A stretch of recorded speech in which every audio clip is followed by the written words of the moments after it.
My name is Eleanor Wilson, and at 67 years old, I never expected to start over.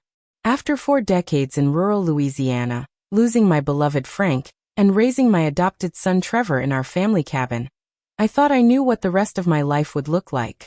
But everything changed when Trevor, the boy I'd sacrificed everything for, looked me in the eyes and said, "You eat and sleep. That's all you do." The cabin that had sheltered generations of my husband's family became the center of a choice I never saw coming. Before I share my story, let me know where you're watching from in the comments, and please hit that subscribe button if you haven't already. I grew up in Shreveport during simpler times, when children played outside until the streetlights came on and families gathered around radios instead of smartphones. My parents weren't wealthy by any means. My father worked at the paper mill and my mother cleaned houses for the well-to-do families across town. But they taught me the value of hard work, honesty, and treating others with kindness. The summer of 1974 changed my life forever.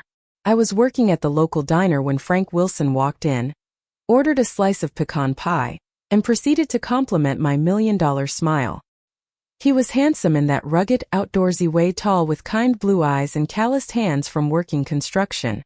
We were married within a year, and I still remember how he cried when he said his vows. Frank wasn't like other men of his generation.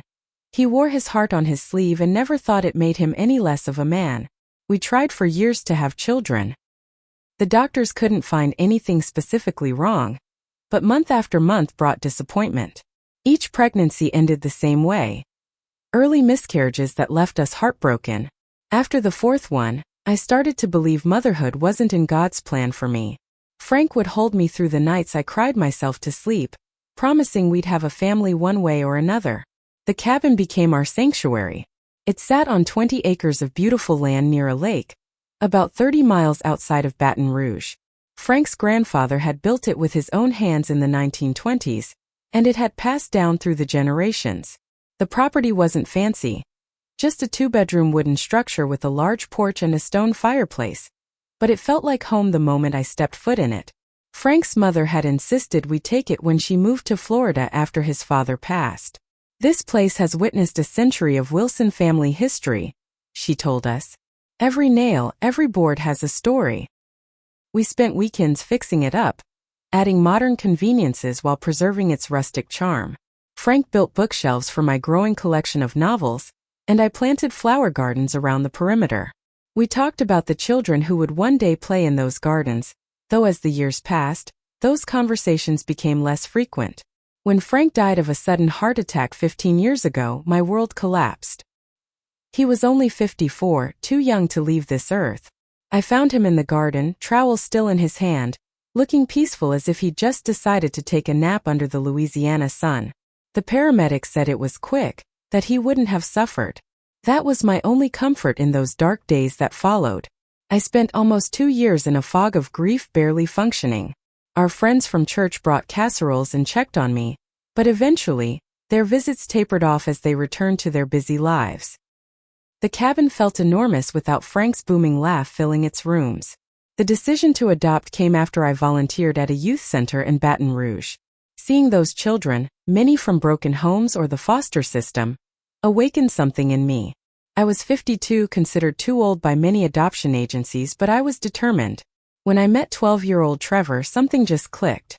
He had been bounced between 3 foster homes after his mother lost custody due to drug issues. His father had never been in the picture. Trevor was angry at the world when I first met him, suspicious of kindness and expecting disappointment. It took months of consistent visits before he would even have a real conversation with me. But beneath that tough exterior was a bright, curious boy who loved to read and had a natural talent for mathematics. The adoption process was grueling. My age was a concern, as was my status as a widow. But my stable finances, the paid-off cabin, and my unwavering commitment eventually convinced the social workers. The day the judge made it official, Trevor gave me his first real hug. I felt Frank's presence that day, as if he was standing beside me, beaming with pride at our son. Those early years weren't easy. Trevor had nightmares and trust issues. He tested boundaries constantly, as if waiting for me to give up on him like everyone else had. But I refused to be another disappointment in his life. We established routines, created new traditions, and slowly built a relationship based on trust and respect. I made sure Trevor had opportunities one never had. I used most of my savings to enroll him in a private school with small classes and dedicated teachers. I worked extra hours at the library to pay for summer academic camps and music lessons when he showed an interest in playing guitar. Every evening we sat at the kitchen table together while he did his homework, and I learned algebra all over again just to help him. Trevor blossomed under stability and encouragement. By high school he was on the honor roll, played on the basketball team, and had a solid group of friends. When college acceptance letters started arriving, I couldn't have been prouder. He received a partial scholarship to Tulane University in New Orleans, and I took a second job at a local bookstore to help cover the remaining tuition and expenses. The 60-mile round-trip commute 3 times a week was exhausting, but seeing Trevor excel made every tired moment worthwhile. Looking back now, I realize the changes started during his sophomore year of college. His calls home became less frequent, his visits shorter. I attributed it to him growing up, finding independence, making new friends. That's what children are supposed to do after all. I told myself it was natural, even as I sat alone in the cabin on holidays, because he had more important plans. I never expected gratitude for the sacrifices I made. That's not why parents make them. But I did expect respect, the basic courtesy you'd show any human being who cared for you. I never imagined my sweet Trevor would become the man who would look at the woman who raised him and see nothing of value.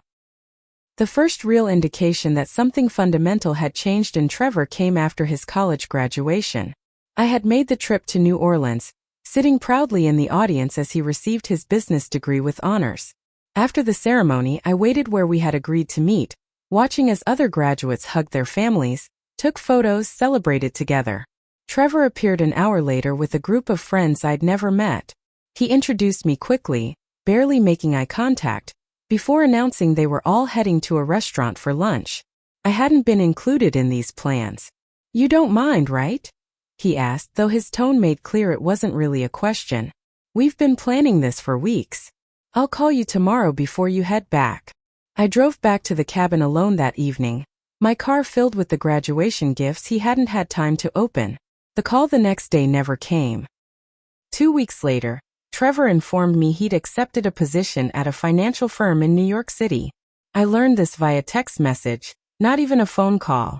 When I called him, excited but hurt by the impersonal notification, he sounded impatient, as if my questions about his new job, apartment, and moving plans were an imposition.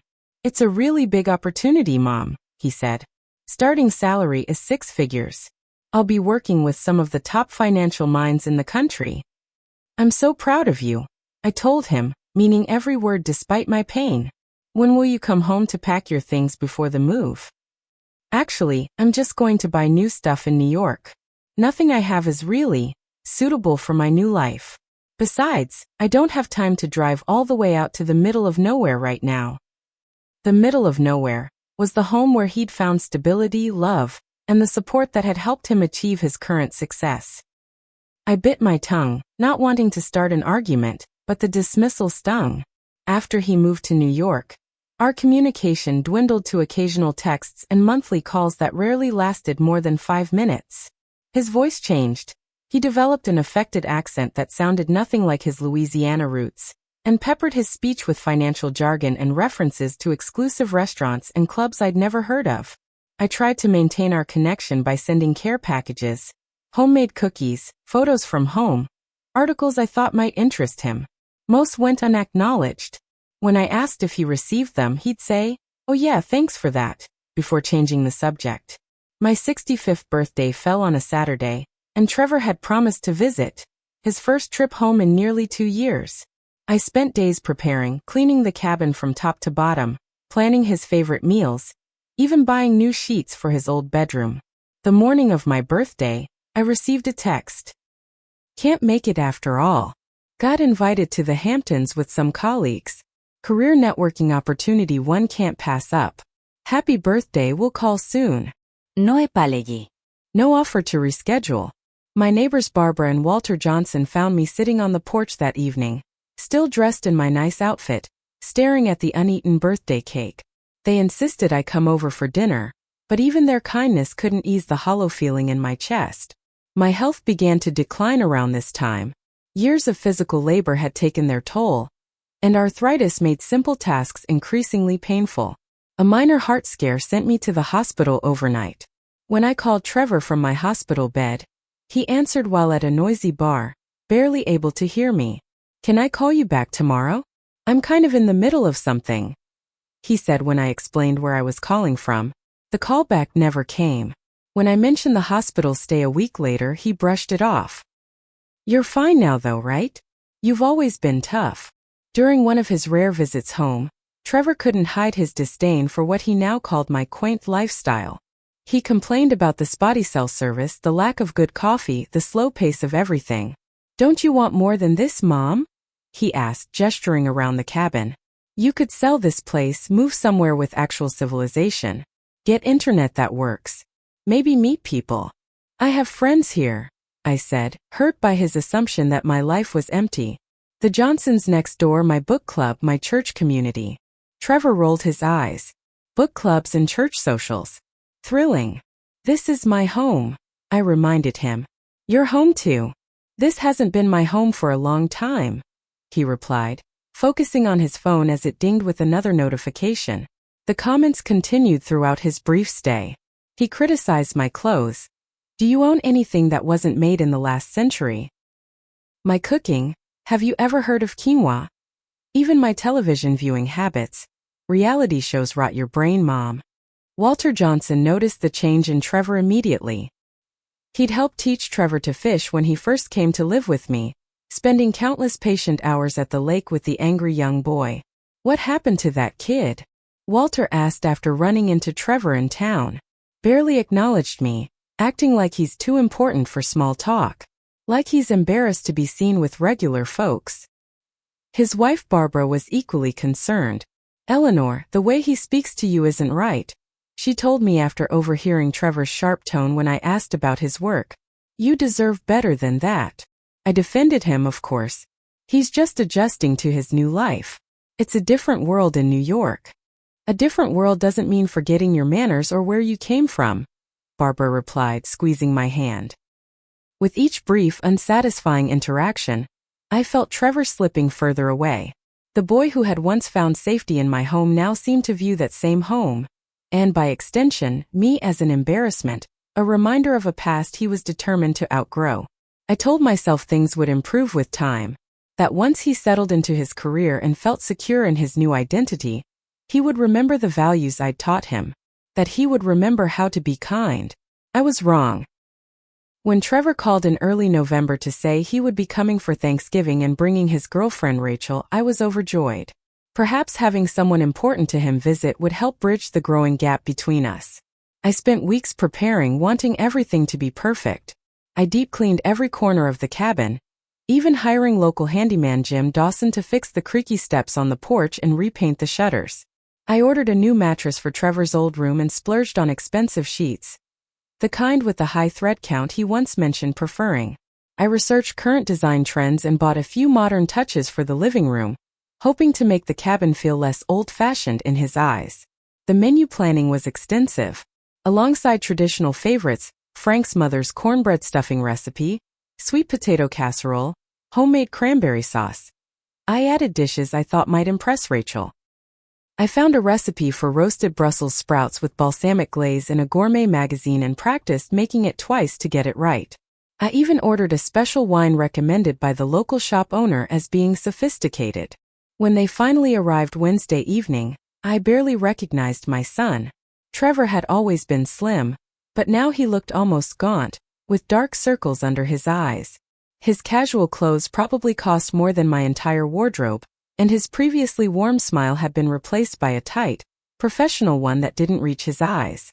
Rachel was beautiful in that polished big city way. Expensively dressed with perfect makeup and not a hair out of place. She offered a stiff hug and handed me a small gift bag containing luxury hand cream from this adorable little boutique in Soho. Her smile, like Trevor's, seemed practiced rather than genuine. Their discomfort with the cabin was immediately apparent. Rachel's eyes widened slightly at the rustic interior, and she whispered something to Trevor that made him frown. He carried their designer luggage to the bedroom, commenting on the quaint charm of the place in a tone that made it clear it wasn't a compliment. "The bathroom's been updated, right?" Rachel asked, concern evident in her voice. "Yes, I had it remodeled 5 years ago," I assured her, though her question stung. "The shower has excellent water pressure." "Oh, thank goodness," she sighed with relief. Trevor mentioned it might be rustic. Dinner that first night was tense. I'd prepared Frank's famous gumbo, a recipe that had been in his family for generations and had always been Trevor's favorite. But rather than diving in enthusiastically as he once would have, Trevor took a small portion and picked at it while Rachel politely took the tiniest amount possible. Their conversation revolved around people and places I knew nothing about, colleagues at Trevor's firm, exclusive restaurants, weekend trips to places I'd only seen in magazines. Whenever I tried to join in, there would be a moment of awkward silence before one of them would briefly explain the reference before continuing as if I wasn't there. Trevor's phone rang constantly, and rather than silence it during our reunion dinner, he repeatedly excused himself to take calls in the other room. "It's work," he'd say. "Can't ignore it." Later that evening, while I was in the kitchen preparing dessert, I overheard Trevor and Rachel talking in low voices on the porch. "It's just for 2 days," Trevor was saying. "I know it's not what you're used to." "It's fine," Rachel replied, her tone suggesting it was anything but. "It's just so isolated and basic. You really grew up here." It was different then. I was different. This was temporary, a stepping stone. My mom just never moved on. "She seems sweet, but doesn't she want more from life? It's kind of sad. She's set in her ways. Simple people, simple pleasures." I stood frozen in the kitchen, the pie I'd spent hours baking suddenly seeming foolish and inadequate. Simple people. Was that how he saw me now? As someone to be pitied rather than respected? Thanksgiving Day began with Trevor working on his laptop at the kitchen table while I prepared the feast. Rachel offered to help, but her inexperience in the kitchen and visible discomfort with getting her hands dirty made her assistance more challenging than helpful. "Do you not have a food processor?" she asked, looking at the cutting board where I was chopping vegetables by hand. "Never needed one," I replied. "Been doing it this way for 40 years. "But it would save so much time," she insisted. "Sometimes the slower way is part of the joy," I explained, but the concept seemed completely foreign to her. Trevor remained absorbed in his work, barely looking up as I moved around him. When his phone rang for the 5th time that morning, I finally said, "Trevor, it's Thanksgiving. Can't work wait for 1 day." He looked at me as if I'd suggested something ridiculous. "The markets don't care what day it is, Mom. My clients expect me to be available. Even on holidays? With family. Especially then," he replied sharply. "That's how you get ahead. Not everyone can afford to just exist." The comment hung in the air between us, but he returned to his call without noticing how it had landed. By the time we sat down for the Thanksgiving meal, I was exhausted from cooking and emotionally drained from trying to connect with these strangers who had once been my son and now included his equally distant girlfriend. I'd set the table with my best dishes, used the good silverware that had been a wedding gift from Frank's aunt, even found some old candles to create atmosphere. "This looks homey," Rachel commented, her tone making it clear this wasn't her aesthetic. I served the traditional dishes alongside the new ones I prepared especially to impress them. As I placed the Brussels sprouts on the table, Trevor looked up in surprise. "Brussels sprouts? Since when do you make those?" "I thought Rachel might enjoy them," I said. "It's a new recipe." Rachel took a small portion, tried a bite, and said, "These are actually good. A little overcooked maybe, but the flavor is nice." I swallowed my pride and thanked her for the backhanded compliment. When I served Frank's mother's cornbread stuffing, Trevor sighed. "Mom, you know I don't eat all these carbs anymore. My trainer would kill me." "Your trainer wouldn't need to know," I said, attempting to joke. "What happens at the cabin stays at the cabin." "That's exactly the problem with this place," Trevor muttered. "Nothing changes. Same food, same furniture, same mindset year after year." I felt my cheeks burning but tried to salvage the meal. I also made a kale salad. "That's new." Great rabbit food, he said with an eye roll that reminded me of his teenage years, but without the underlying affection. As the meal progressed, Trevor's mood darkened. He drank most of the expensive wine himself and checked his phone between bites. Rachel attempted small talk, asking polite questions about local attractions that made it clear she had no intention of seeing any of them. The breaking point came when I brought out Frank's favorite pecan pie for dessert. I can't eat that, Trevor said immediately. Do you know how much sugar is in pecan pie? It's Thanksgiving, Trevor. One slice won't hurt. It's not about one slice. It's about discipline and health. Something you might want to think about more. What's that supposed to mean? I asked, setting the pie down harder than intended. Look around you, Mom. You're living in the past. This cabin, these recipes, this whole lifestyle. It's like you're preserved in amber from 1985. Don't you want more for yourself? I have everything I need right here, I said, my voice tight with hurt. No, you don't, he snapped. You eat and sleep. That's all you do. What kind of life is that? You could sell this place, move somewhere real, make something of the years you have left instead of just existing. The words hit like physical blows. I stood there, pie server still in hand, as tears filled my eyes. Trevor. Rachel looked genuinely shocked at his outburst. What? It's true. She's wasting her life out here in the middle of nowhere, clinging to this rundown cabin because Dad loved it. Dad's been gone for 15 years. This cabin is your heritage, I said quietly. Your home. This was never my home, he said coldly. This was a pit stop on the way to my real life. I was planning to tell you later, but since we're being honest, Rachel and I are getting engaged next month. We'll be living in Manhattan. You can visit sometimes if you want, but honestly, you'd be out of place there. Rachel had the decency to look mortified. Trevor, we should discuss this later. Why? So we can pretend everything's fine for another day? I'm tired of pretending. I'm tired of these obligation visits to the backwoods. I'm tired of watching her waste away in this time capsule. I didn't say another word. I simply set down the pie server, walked to my bedroom and closed the door. Through the thin walls I heard Rachel's angry whispers, Trevor's defensive responses, and eventually, the sounds of bags being packed. When I emerged an hour later, they were gone. A hastily scribbled note on the kitchen counter read, "Sorry about dinner. Call you later." I sat at the table surrounded by the feast I'd spent days preparing. The candles burned down to stubs, and felt something inside me break and then, surprisingly, begin to reform into something stronger. The days following Thanksgiving blurred together in a haze of hurt and disbelief. I moved through the cabin like a ghost, unable to summon the energy to clean up the remains of the disastrous holiday meal, until the smell forced me to action. Each dish I washed, each leftover I discarded, felt like disposing of pieces of a dream I'd foolishly held on to, the dream that Trevor still saw me as his mother, as someone worthy of basic respect.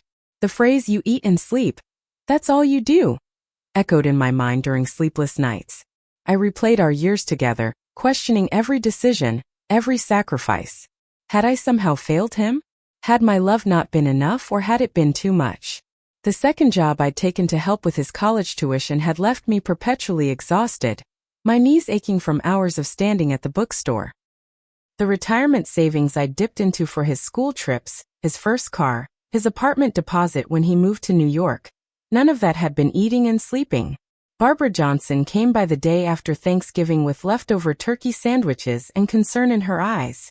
"I saw them leave in a hurry," she said, settling across from me at the kitchen table. "Everything okay?"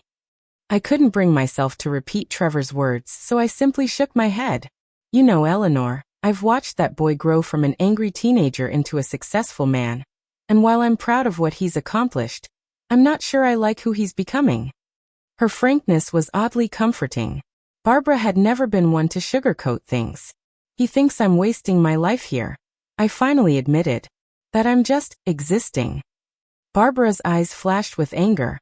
"That boy has no idea what you've sacrificed for him. No idea at all." I spent the Christmas season alone for the first time since adopting Trevor. Barbara and Walter invited me to their family gathering, as did several members of my church community, but I declined all invitations. The thought of forcing holiday cheer felt impossible. Instead, I sat in Frank's old armchair, looking through photo albums, wondering when the sweet boy in those pictures had disappeared.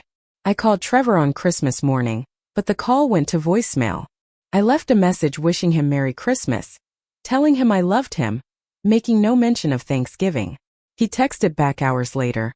Merry Christmas. Busy with Rachel's family today. No epalegi. No embetaschen. No love you too. January brought record cold temperatures and increased pain in my joints. The arthritis that had been manageable became a daily struggle, especially in the drafty cabin. On particularly cold mornings, it took me nearly an hour to work enough mobility into my fingers to make breakfast. I had to cancel my shifts at the library twice because I simply couldn't get out of bed. The doctor prescribed stronger medication, but it made me foggy and nauseated. You might want to consider moving somewhere warmer, he suggested. This climate isn't doing your condition any favors. But where would I go? This cabin was all I had. It represented every memory of Frank, our life together, the family we'd created. Every corner held his presence. The uneven bookshelves he'd built by hand, the garden path he'd laid stone by stone, the rocking chair where he'd sat reading to Trevor on summer evenings. Yet as January turned to February, I began to see the cabin through different eyes, Trevor's eyes. The charming rustic features I'd always loved now seemed shabby. The cozy spaces felt cramped. The peaceful isolation became loneliness. I started to wonder if Trevor was right. Was I simply existing, not living? One afternoon, while going through old papers in Frank's desk, I found the original deed to the cabin.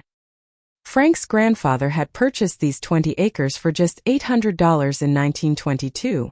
I wondered idly what it might be worth now, not that it mattered. The cabin wasn't an investment. It was our heritage, Trevor's inheritance.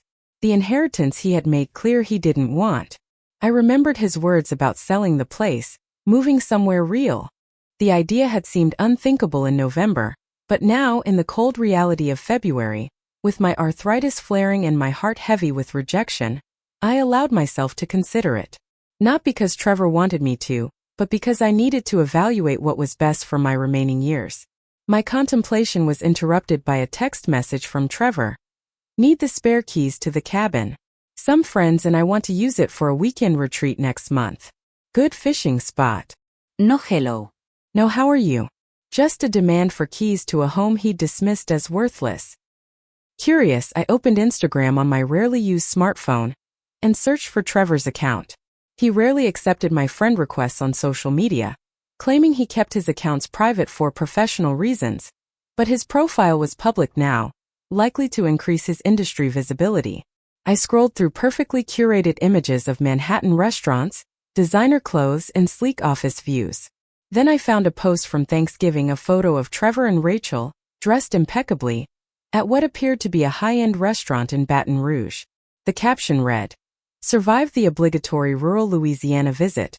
Thankful for civilization and proper dining after 2 days in the backwoods. Hashtag rescued, hashtag back to civilization." The timestamp showed it had been posted just hours after they'd stormed out of my carefully prepared Thanksgiving dinner. The comments were worse. LOL, can't believe you grew up there.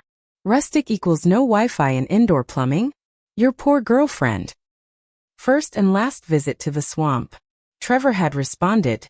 She was a trooper. My mom still lives like it's the Stone Age. Some people just refuse to evolve. I sat in stunned silence, my phone dropping to my lap.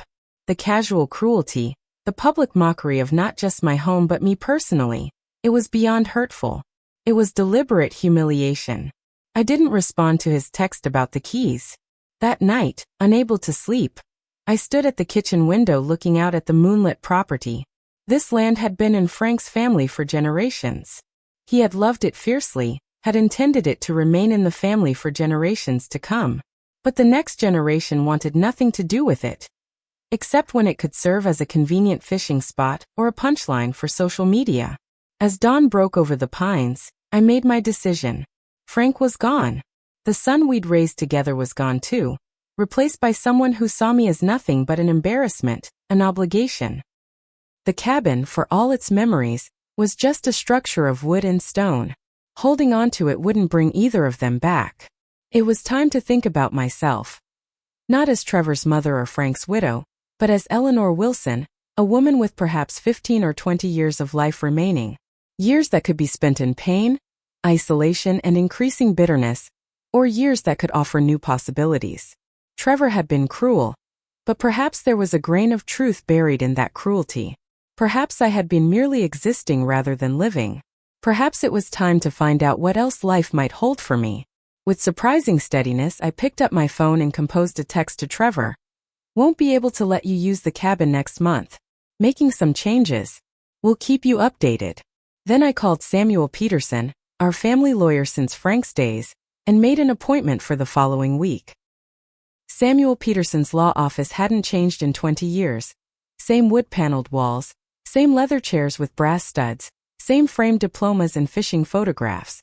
Samuel himself had aged gracefully, his once dark hair now silver, but his sharp eyes and attentive manner remained the same. Eleanor Wilson. He greeted me warmly, rising from behind his desk. It's been too long. How's that boy of yours doing? Trevor, right?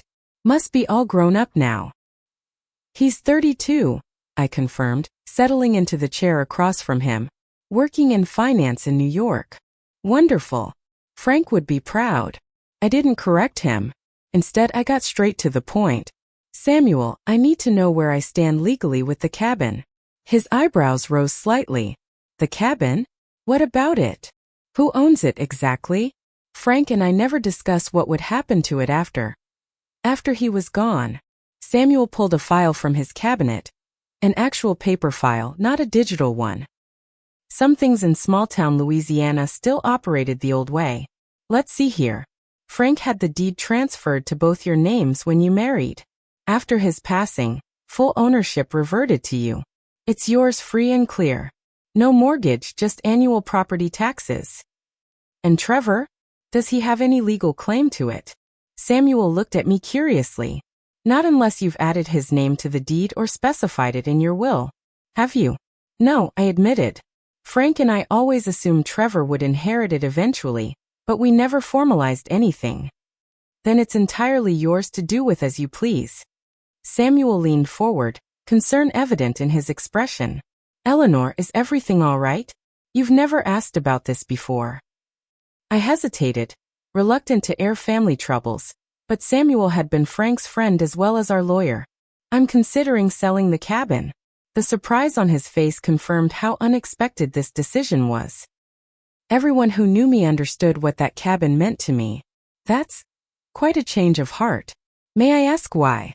I'm getting older, Samuel. The arthritis is getting worse. Maintaining 20 acres and a cabin alone isn't getting any easier. I didn't mention Trevor's cruelty or my broken heart. I'm wondering if it might be time for something new. Samuel nodded thoughtfully. Have you spoken to Trevor about this? It's his heritage too.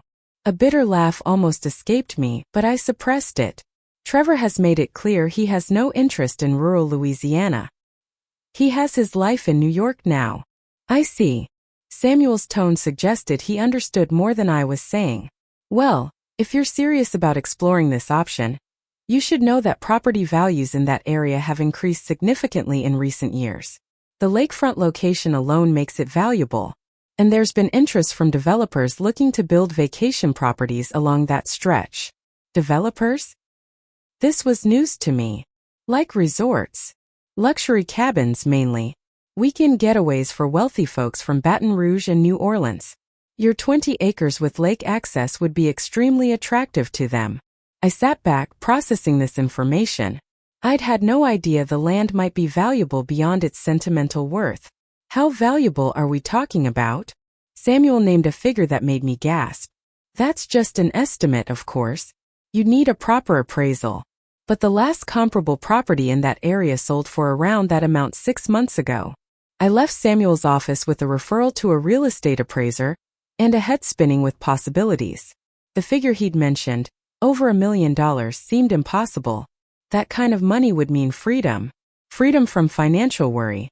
Freedom to live somewhere with proper medical care nearby. Freedom to pursue interests I'd set aside decades ago. But could I really sell Frank's family legacy? The thought still felt like betrayal. I drove to Barbara Johnson's house directly from the lawyer's office, needing a friend's perspective. Barbara had known Frank almost as long as I had witnessed our struggles and joys, had welcomed Trevor into the community when we first adopted him. We sat on her enclosed porch, drinking sweet tea despite the February chill, as I recounted my meeting with Samuel. I never imagined the property could be worth that much, I concluded. But I still don't know if I can bring myself to sell it. Barbara was silent for a long moment, watching cardinals at her bird feeder. Finally, she turned to me with uncharacteristic seriousness. Eleanor, I'm going to ask you something, and I want you to answer honestly. If Frank were here right now, what would matter more to him, that cabin or your happiness? The question struck me with unexpected force. My happiness, of course, but the cabin was so important to him. The cabin was important because it sheltered his family, Barbara corrected gently. You were what mattered to Frank, not wood and nails. Tears sprang to my eyes. But what about Trevor? It should be his someday. Barbara's expression hardened slightly. That boy made his feelings about the cabin perfectly clear at Thanksgiving, didn't he? And again with that social media nonsense. I hadn't told Barbara about the Instagram post, but small towns have few secrets. You saw that. Walter's niece showed us. Disgraceful. He's still my son, I said automatically, though the defense felt hollow even to my own ears. Yes, he is. And selling or keeping the cabin won't change that. But Eleanor, at some point you need to start considering what's best for you. Not for Frank's memory. Not for Trevor's inheritance. For you. Her words stayed with me as I drove home, as I made a simple dinner, as I sat on the porch watching darkness fall over the property that had been my home for 4 decades. What did I want? What would make me happy in the years I had left? The next morning, I called the real estate appraiser Samuel had recommended. Jessica Thomas arrived 2 days later, a brisk, efficient woman in her 40s with a tablet computer and a keen eye. This property is quite special, she remarked as I showed her around the land. The lakefront access alone. And these mature trees. She made notes constantly, taking photographs, measuring rooms. The cabin itself needs updating, she said, not unkindly. But for most buyers in this market, that's not an issue. They'll either renovate extensively or start fresh. Start fresh. The phrase resonated with me. Jessica's appraisal, when it came a week later, confirmed Samuel's estimate. The property was indeed worth over $1 million, $2 million to be exact. An unprecedented sum for someone who had lived modestly all her life. With the appraisal in hand, I faced my most difficult task, sorting through decades of memories. I began with Frank's clothes, still hanging in our closet 15 years after his death. I'd never had the heart to dispose of them before, but now I carefully folded each item, allowing myself to remember when he'd worn it, before placing it in boxes for donation. I sorted through bookshelves of novels we'd read together, photo albums documenting our life, kitchen utensils that had prepared countless meals. Some items I designated for keeping: Frank's favorite fishing rod, our wedding album, the quilt his grandmother had made. But most would not make the journey to whatever came next. The most painful sorting came in Trevor's old room. Basketball trophies, school projects I proudly displayed, the guitar I'd worked extra hours to buy for his 16th birthday. Each item represented not just Trevor's childhood, but my identity as his mother. An identity that felt increasingly disconnected from the reality of our current relationship. Barbara helped with the sorting, providing both practical assistance and emotional support. You're not erasing these memories, she assured me when I hesitated over whether to keep Trevor's high school yearbooks. You're just not letting physical objects anchor you to the past. As I worked through the cabin's contents, I also researched my options for the future. New Orleans appealed to me. A vibrant city with excellent medical facilities, cultural activities, and a warmer climate that would be kinder to my arthritis. I found websites listing apartments and condominiums, imagining myself in these new spaces, these new possibilities. One listing particularly caught my eye. A second-floor apartment in a converted historic home in the Garden District, with high ceilings, hardwood floors, and a small balcony overlooking a courtyard. The building had an elevator, essential for my increasingly unreliable knees, and was within walking distance of shops, restaurants, and a well-regarded medical center. I bookmarked the listing, not ready to take action but allowing myself to imagine. When Jessica Thomas called to inform me that the luxury resort developer was interested in the property and prepared to offer the full asking price, I listened calmly, thanked her, and said I would consider it. That evening, I sat on the porch swing Frank had built, watching the sunset over the lake, and had an honest conversation with his memory. "What should I do, Frank?" I whispered to the gathering darkness. "Is it time to let go?" The breeze rustled through the pines, and somewhere in the distance a whippoorwill called. I could almost hear Frank's voice. "The only thing that matters is that you're happy, Ellie. That's all I ever wanted." With surprising clarity, I realized Barbara had been right. Frank's love had never been contained in this property. It lived in me, in the life we'd shared, in the memories I would carry wherever I went. The next morning, I called Jessica Thomas and accepted the developer's offer. Then I called Trevor. "You did what?" Trevor's voice over the phone was incredulous, as if he couldn't possibly have heard me correctly. "I've accepted an offer on the cabin," I repeated calmly. "The sale should be finalized within 30 days. But you can't just sell it. That's been in the family for generations." The hypocrisy was breathtaking. "I thought the cabin was just a backward place in the middle of nowhere. Isn't that what you called it?" "That's not the point. It's still our family property. The property is in my name, Trevor. It's my decision to make. You should have consulted me first. Like you consulted me before mocking my home on Instagram." The words slipped out before I could stop them. A telling silence followed. Then defensively, "You saw that?" "Yes, I did. Along with all the comments from your friends about how primitive and embarrassing your childhood home was." "Mom, it wasn't serious."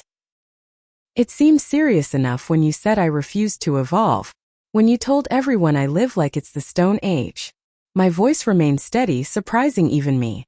"It seemed serious at Thanksgiving when you said all I do is eat and sleep." I was upset. "You know I didn't mean." "I think you did mean it, Trevor. And maybe you were right, in a way. Maybe I have been just existing, not living. That's going to change now." The closing process moved swiftly. The developer was eager to acquire the property, and with no mortgage to complicate matters, the paperwork was straightforward. Samuel Peterson handled the legal aspects, ensuring everything was properly documented and my interests were protected. The proceeds from the sale, $1.2 million minus fees, were deposited directly into my bank account. I stared at the balance for a long time, still unable to fully comprehend that I, Eleanor Wilson, was now what most people would consider wealthy. I contacted the real estate agent handling the Garden District apartment I'd been eyeing and arranged a viewing. New Orleans was a 2-hour drive from the cabin, and I felt a strange mix of excitement and trepidation as I navigated the city streets. It had been years since I'd driven in heavy traffic. The apartment exceeded my expectations. Bathed in natural light from tall windows, it featured restored original woodwork, modern appliances, and a layout that would accommodate my modest furniture collection. The building itself was secure, well-maintained, and populated mostly by professionals and other retirees. "I'll take it," I told the surprised agent, who had clearly expected me to need time to consider such a significant decision. The purchase price of $390,000 made barely a dent in my new finances. I arranged for the remaining money to be placed in conservative investments, following the advice of a financial planner Samuel recommended, not Trevor's firm. Trevor called daily as the moving date approached, alternating between anger, bargaining, and grudging acceptance. "At least tell me what you're planning to do with the money," he demanded. "You need to be careful. There are people who take advantage of seniors." "I'm handling my finances, Trevor," I replied, choosing not to mention the financial planner or the apartment purchase. "But thank you for your concern." The developer had given me 6 weeks to vacate the property. I spent those weeks methodically packing the items I decided to keep, donating what I didn't need, and saying goodbye to neighbors who had been part of my life for decades. Barbara and Walter organized a farewell gathering at their home. Nearly everyone from our rural community attended, bringing covered dishes and memories to share. There were tears, of course, but also laughter and genuine well wishes for my new chapter. "You'll come back to visit, won't you?" Walter asked gruffly, trying to hide his emotion. "Of course," I promised, though we both knew such visits would become increasingly rare as I built a new life. The day I left the cabin for the last time was surreal. The rooms echoed with emptiness, the walls bare of the photographs and paintings that had made it home. I walked through each space slowly, allowing memories to surface. Frank carrying me across the threshold as newlyweds, Trevor's first tentative steps across the living room floor, countless holiday gatherings and quiet evenings. In the kitchen, I ran my hand along the countertop where I'd prepared thousands of meals. In the bedroom, I stood by the window where Frank and I had watched countless thunderstorms roll across the lake. On the porch, I sat one last time in the swing, listening to the familiar creak of its chains. "Thank you," I whispered to the empty cabin, "for sheltering us, for all the joy you held." Then I locked the door, placed the key under the mat as arranged with the developer's representative, and drove away without looking back. The transition to city living was both challenging and exhilarating. The constant noise, the proximity of neighbors, the convenience of having shops and restaurants within walking distance, all were adjustments after decades of rural isolation. But the challenges were outweighed by the benefits, particularly for my health. I established care with a rheumatologist at the nearby medical center, who prescribed a more effective treatment regimen for my arthritis. Physical therapy sessions twice weekly gradually improved my mobility and reduced my pain. The elevator in my building and the walkable neighborhood meant I could remain independent despite my physical limitations. New experiences abounded. I attended a symphony performance for the first time in my life, visited museums on free admission days, and discovered a fondness for Vietnamese cuisine at a restaurant around the corner from my apartment.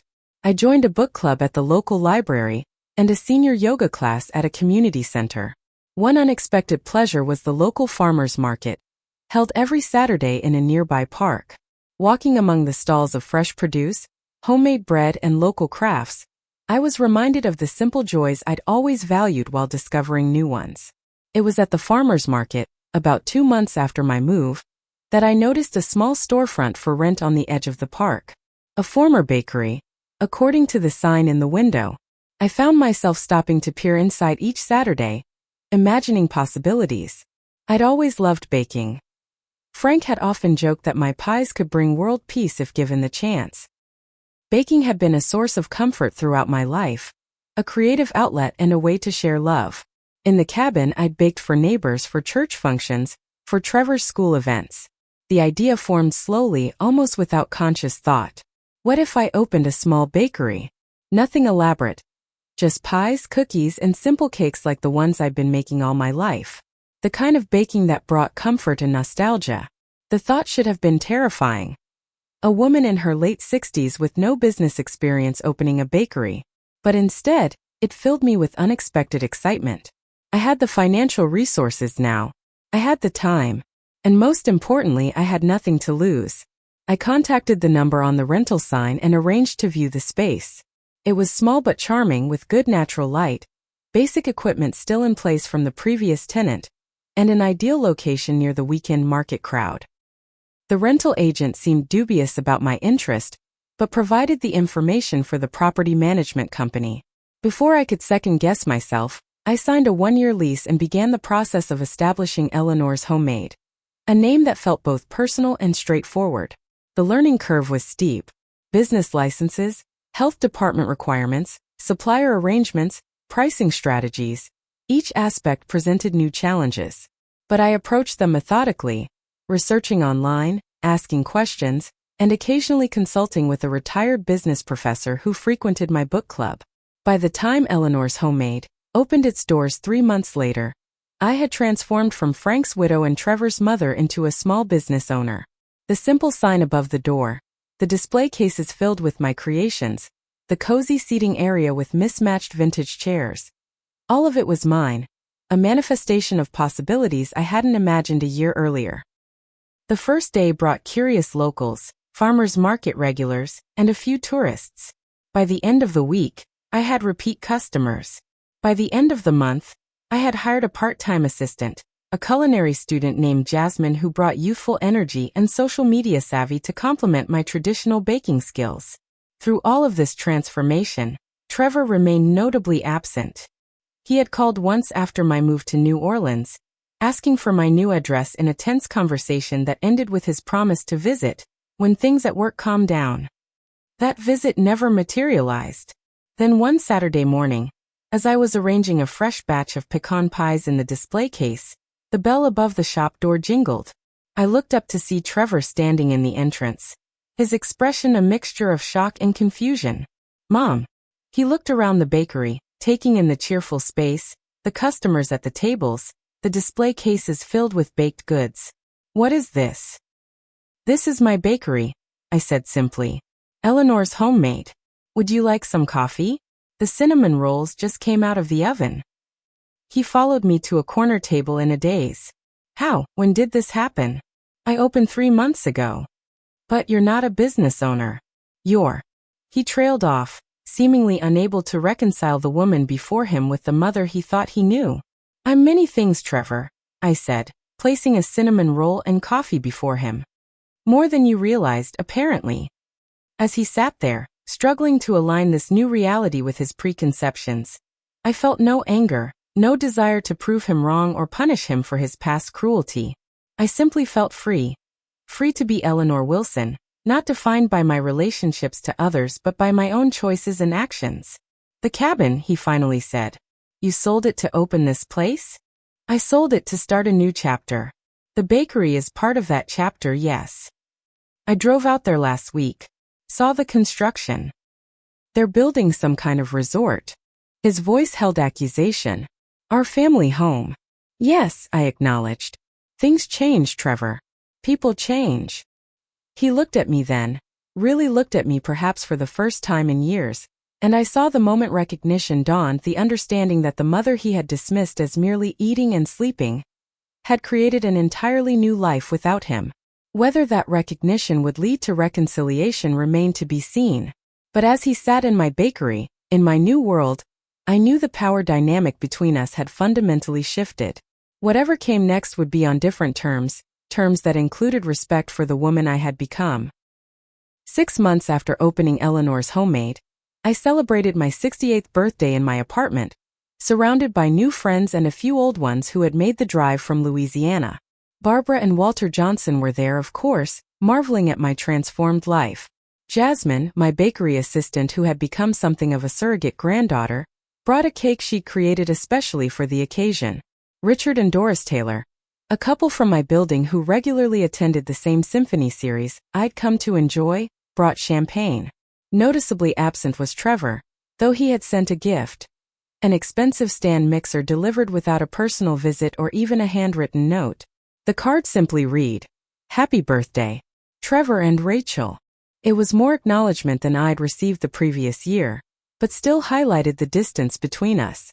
That distance had begun to close, but only slightly. After his unexpected visit to the bakery, Trevor had called a few times, awkward conversations where he seemed unsure how to relate to this new version of his mother. I answered his calls, responded to his tentative questions about my business and health, but maintained a gentle emotional boundary. The hardest lesson, I told Barbara as we sat on my balcony after the other guests had left, was learning that I couldn't make Trevor love me the way I wanted to be loved. I could only love him and then let go. "That's a lesson most parents struggle with," she agreed, sipping her tea.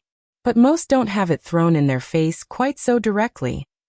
The bakery had exceeded my modest expectations, developing a loyal local clientele, and even attracting write-ups in 2 New Orleans publications.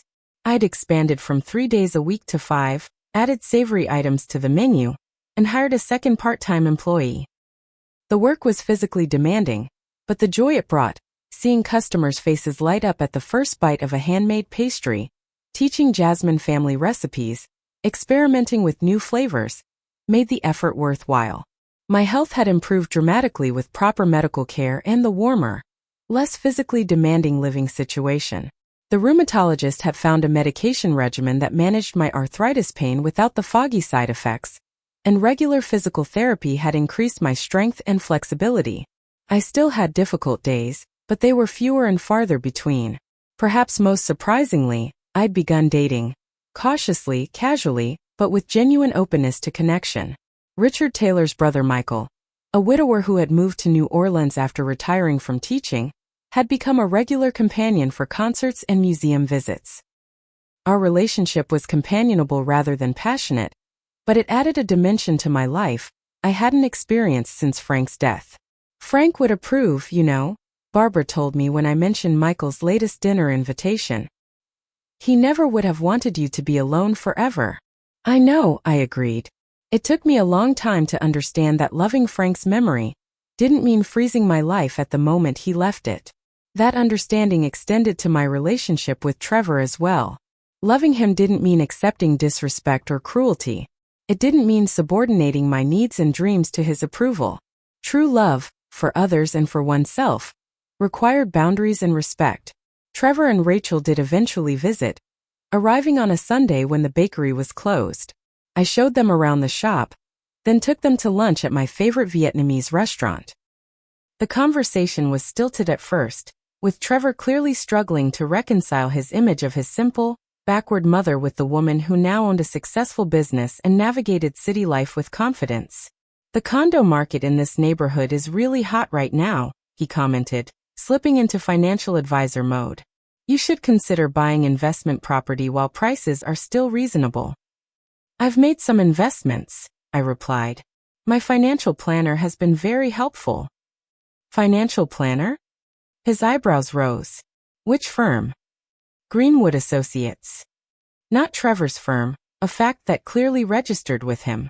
I could have helped you with that, he said, a hint of the old condescension creeping into his tone. I know, but I thought it best to keep business and family separate. Rachel, surprisingly, seemed impressed by my independence. The bakery is charming, Eleanor. I've been trying to get Trevor to visit New Orleans for ages. The food scene here is amazing. The rest of their visit passed pleasantly enough, though a careful distance remained. When they left, Trevor hesitated at the door of my apartment. I'm sorry about the cabin, he said, not quite meeting my eyes. I didn't realize how much it meant to you. The cabin wasn't what mattered in the end, I told him honestly. What mattered was feeling valued and respected. That's something everyone needs, Trevor. He nodded, understanding at least partially dawning in his expression. You seem happy here. I am, I confirmed. Perhaps happier than I've been in many years. After they left, I reflected on the long journey that had brought me to this point. The pain of Trevor's cruel words had been transformative. Not because cruelty is ever justified, but because it had forced me to confront the limitations I had placed on my own life. Sometimes rock bottom becomes a foundation upon which to build something new. I thought about the many women my age who remain invisible, their contributions overlooked, their potential dismissed. How many were still waiting for permission to claim their own lives?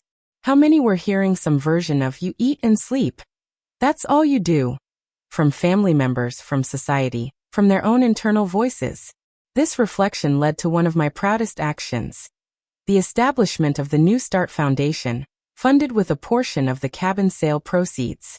Working with a local nonprofit, I created a small grant program for women over 60 seeking to launch businesses, return to education, or otherwise transform their lives. The foundation wasn't large, but it provided both financial assistance and mentorship to women who, like me, were ready for a new chapter but needed support to begin. The first grant recipient was Marta Delgado, a 64-year-old grandmother who had dreamed of completing her nursing degree for decades while working as a home health aide. Watching her receive her acceptance letter to the nursing program remains one of my most treasured memories. My relationship with Trevor continued to evolve, sometimes progressing, sometimes regressing. He and Rachel married in a lavish New York wedding where I felt like a curiosity among their sophisticated friends. But he made a point of introducing me as my mother Eleanor, who owns a bakery in New Orleans, rather than simply my mother. A small acknowledgement of my identity beyond my relationship to him. Our conversations became more frequent though rarely deep. He seemed to approach me with a wary respect, as if not entirely sure who I had become. I accepted this tenuous connection, neither pushing for more nor settling for less than basic courtesy.